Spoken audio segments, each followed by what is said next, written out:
Maraming salamat sa pagtangkilik nyo sa huling video natin. Ano ba? Nagkaroon ba tayo ng 1,000 likes? Baka naman, pahabol dyan. Pakilike na yung video na nakikita nyo sa screen nyo. Anyway, yung pinag-usapan natin sa huling video natin, na tinangkilik nyo, yung about tools sa paghahanap ng trabaho dito sa British Columbia. Ngayon naman, ang pag-uusapan natin is another tool.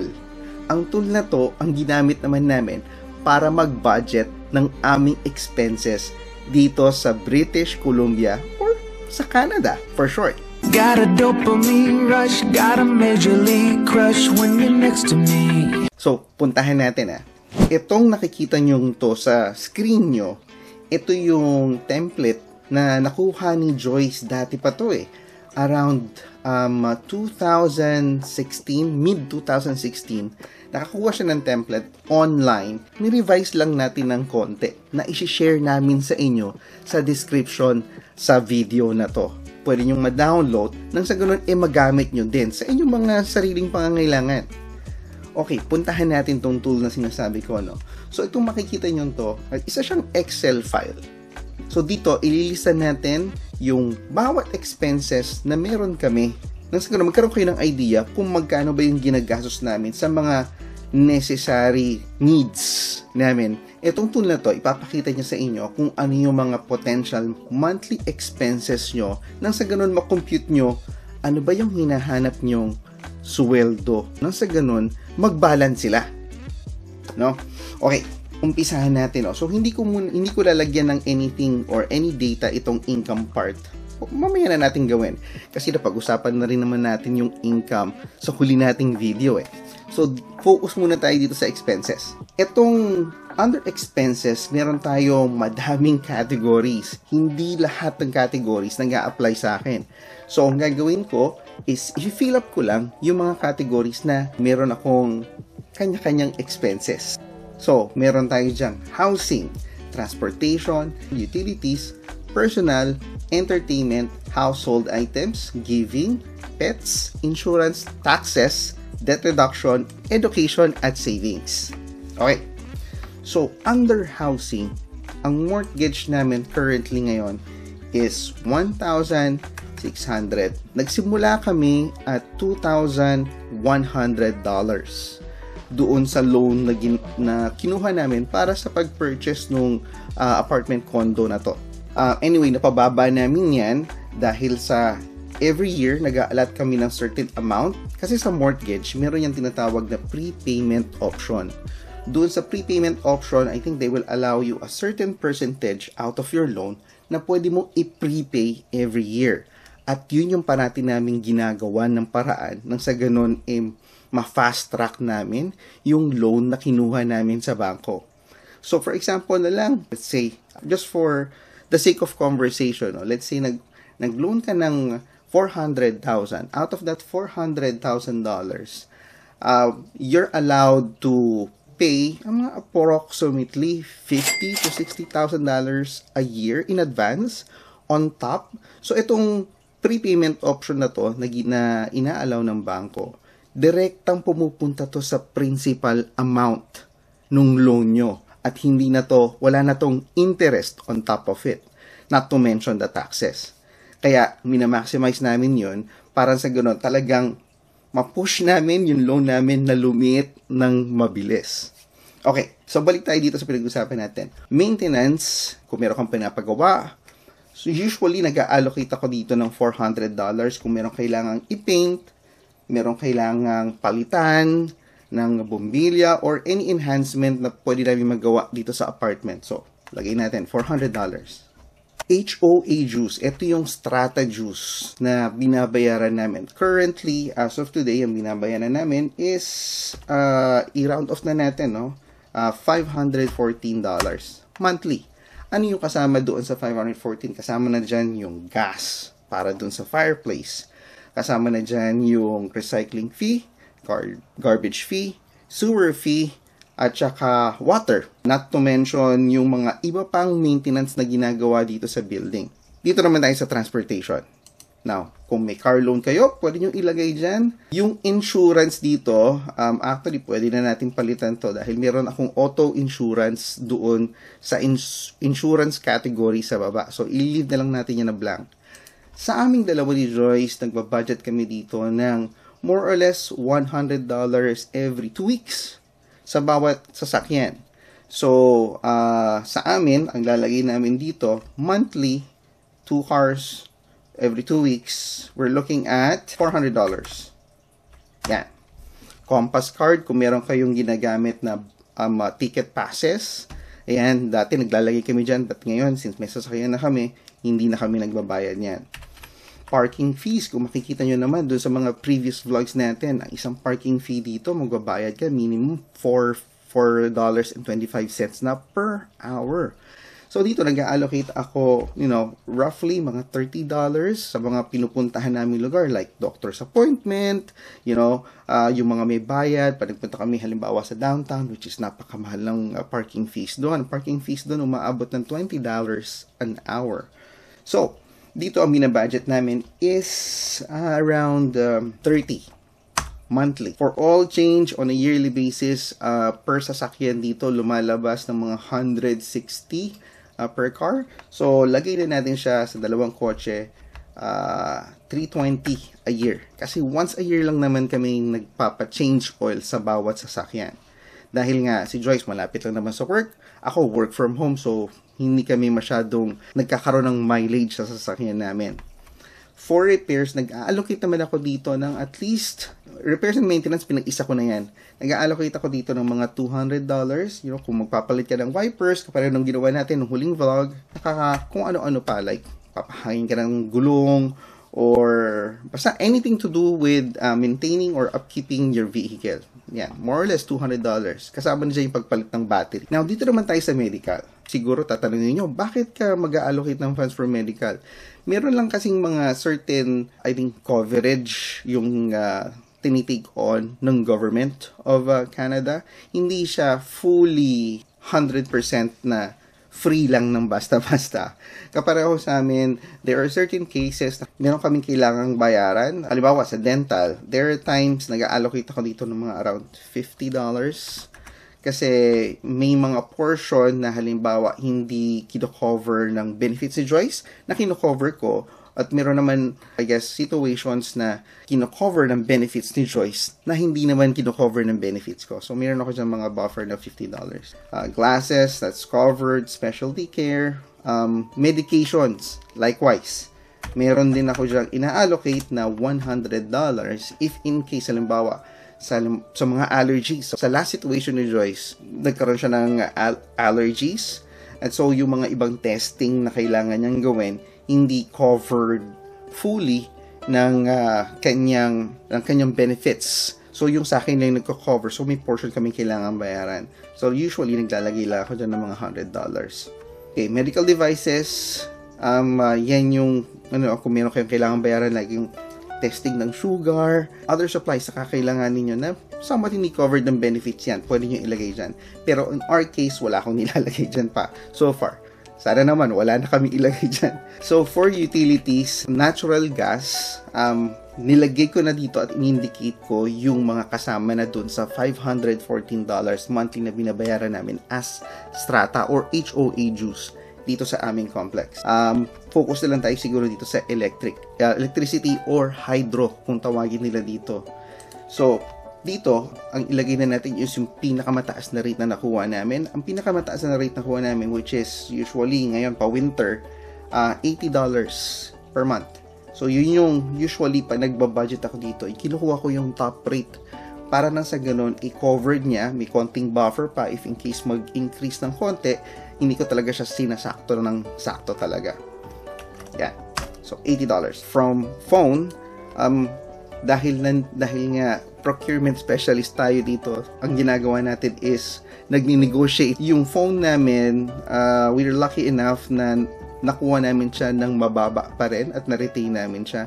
Ang ginagawa kasi namin dito, bago pa mag-expire yung kontrata namin sa isang provider, nagsha-shop around na kami ng mga iba pang provider to validate ano ba yung i-offer nila sa amin. At pag meron kami nakuwang deal, sinasabi namin yun sa kanila na if hindi nyo sila tatapatan, mag-move na kami sa kanila. Most often than not, nangyayari yan na minamatch nila, or there are times, rarely to, na mas binababaan pa nila pag meron sila nakitang promo doon sa kanilang platform na tinitingnan. 2 phones, nasa around $50 plus kami per phone. Ang total na binabayaran namin with taxes is around 116. Yan. Oh, sorry. Nandito tayo dapat sa cellphone. 116 per month. Ngayon, we are lucky enough kasi meron kaming Shaw na provider before. Meron kang SIM card na pwede mong gamitin for free. Wala kang binabayaran. Yun yung ginagamit naman ni Calvin. Kalibre na kami doon. So, total, $116 internet namin. Ang internet namin is $60 plus tax. Nasa around $67 per month. Ang speed, meron kami, mga nasa 300 Mbps. So, yan, $67. Cable, wala na kaming cable na binabayaran dahil nga Netflix na lang yung ginagawa namin, which is sa baba makikita yun na under yan sa entertainment section. Clothing, shoes, wala na akong ilalagay dito. Before nag-allocate ako, pero for the sake of conversation ko, ano lang yung mga necessities na para sa amin na binabayaran namin, yun muna yung pag-uusapan natin ngayon. So, gym membership, meron ako naka-allocate dito ng $200 per month. Haircut, magugulat na lang kayo, ang haircut dito napakamahal, no? Para sa mga lalaki, ang haircut dito is around 20, plus tip, tax, nasa $25 per person. Pag halimbawa, babae naman yung gugupitan, magugulat ka. Minimum of mga $150 to $200. So, dito naglalagay tayo ng mga $300. Yan. Babysitter. Thank God nandiyan si Calvin. Daycare. Ito yung isa sa mga parang mortgage na binabayaran namin. Ang current rate ng daycare niya is $1,288 per month. O, diba? Konti na lang, mortgage na yung equivalent ng binabayaran namin dyan. Ito na, for entertainment. Now, kinoconsider namin entertainment kasi yung weekly allowance namin pagpunta sa trabaho. Kami ni Joyce, we budgeted around $20 a day per person. So, ang weekly namin dyan would be $200 dahil dalawa kami. And then, we have eating out. Naka-budget kami dyan ng $100 ng 3 beses. Before, ang allocation namin dyan, nakakakain kami sa labas ng $45 to a high of $65. Ngayon, wala na kaming makikitang gano'n. No, pinaka-minimum na kailangan mong bayaran pag lumalabas kaming 4, kahit na as in simpleng restaurant lang pupunta namin, ang minimum mo doon, $65 plus tip plus tax, lalabas yan mga $80 to a high of $100. Minsan pa nga, lumalampas ng $140 eh. Depende na lang talaga kung gusto namin i-treat yung mga sarili namin because of, stress sa trabaho or gusto lang namin, try yung halimbawa isang restaurant na maganda yung reviews. Yan lang naman yung mga simpleng kaligayahan namin na nagagawa dito on a weekend. So, dito nag-allocate tayo ng $300 a week. Netflix natin for the plan, nasa $19. Round off na lang natin. That's 18 something dollars kasi per month eh. Now, for the household items, dito naman nakalagay yung ating groceries. Yung groceries natin is, naka-budget dyan is $450 every 2 weeks. So, per month, we're looking at $900. Supplies, nag-allocate ako dyan yung para sa mga maintenance, yung mga binibili natin na plumber, pang-clean ng pipes, and so on and so forth. Nag-allocate ako dyan ng $200. Now, dito sa giving, tithing, meron kami ina-allocate din dito, pero hindi ko nalalagay dito kasi for us, ang pag-uusapan natin ngayon is yung main necessity lang talaga naman. Ito, pag meron na lang kami extra, naglalagay kami dito. Dito sa pets, ayan, dito yung makikita na parang ang pet is para talagang meron ka sariling anak pag nagkaroon ka ng pet dito sa Canada. Pet visit, nag-allocate kami ng $100 kasi hindi lahat kino-cover ng insurance kasi nga very expensive. On a monthly basis, we're looking at $40 para sa kanyang food. For medicine, meron ako ina-allocate dito $200. This is basing it out of sa mga previews na na-experience namin kay Switch. Now, moving on, ito na, isa pa sa mga malulupit na binabayaran dito is insurance. For the house insurance, ang dating binabayaran namin dito, natandaan ko, lowest is nasa $660 plus dollars. 667, I think. Ngayon, ang pinaka magandang deal na in the market is $998 for house insurance. Actually, pwede pa namin yan pababain. Pero, I'd rather put in the extra amount in there para sa ganun makover kami. Kasi number one, Richmond kasi is a reclaimed land. No? So, tubig talaga yung ilalim nung Richmond. Usually, bababayan pag tinanggal mo yung flooding coverage, yung over the ground flood. For me, parang it just makes sense na isama ko siya since, may risk at malapit tayo sa body of water na magkaroon ng flood, might as well isama na rin namin sa coverage. Renter's insurance, maglalagay lang kayo ng amount dyan kung magpaparenta kayo ng property nyo or magpaparenta kayo ng room or whatnot. Health insurance, covered ng company, so wala kami binabayaran dyan. Auto insurance, ito yung dati binabayaran namin dito is parang 2,000 per car. Dito naman, the more na matanda yung car mo, the more na tumataas yung insurance mo. Meron din naman na pag masyadong bago yung sasakyan mo, mataas din yung insurance mo. Kaya ang tip at na magbibigay ko sa inyo, kami for our on our own case, hindi kami bumibili ng brand new car. Lagi kami bumibili ng second hand car na good quality, tested, inspected, and whatnot. Kasi paglabas mo pa lang dyan ng dealer or shop, less 5,000 na kagad yung value ng sasakyan mo. Kaya kami, hindi kami bumibili ng bagong sasakyan. Because maganda yung driving record namin, ang allocation namin dito is nasa 1,400 per car. Isipin nyo na lang from 2,000. Yung 2,000 na insurance na binabayaran namin is for a 2001 or 2002 model ng Toyota Sienna. 2,000 ang insurance.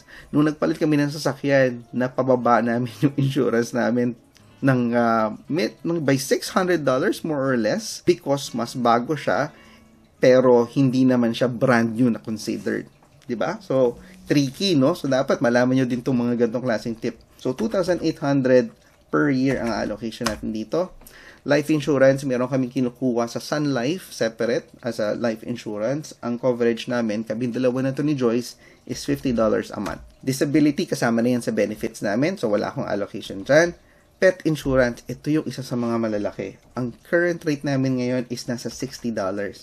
At alam nyo ba, by December, this coming December o 2023, ang rate nila is tataas up to $79 monthly for the insurance part pa lang to paano na lang kung halimbawa gipit ka or whatnot, hindi ka na siguro kukuha ng insurance, pero pag nagkasakit naman yung pet mo, mamumulubi ka for sure. Minimum na babayaran mo dyan $1,500 pag halimbawa nagkasakit, may medication or may procedure na gagawin.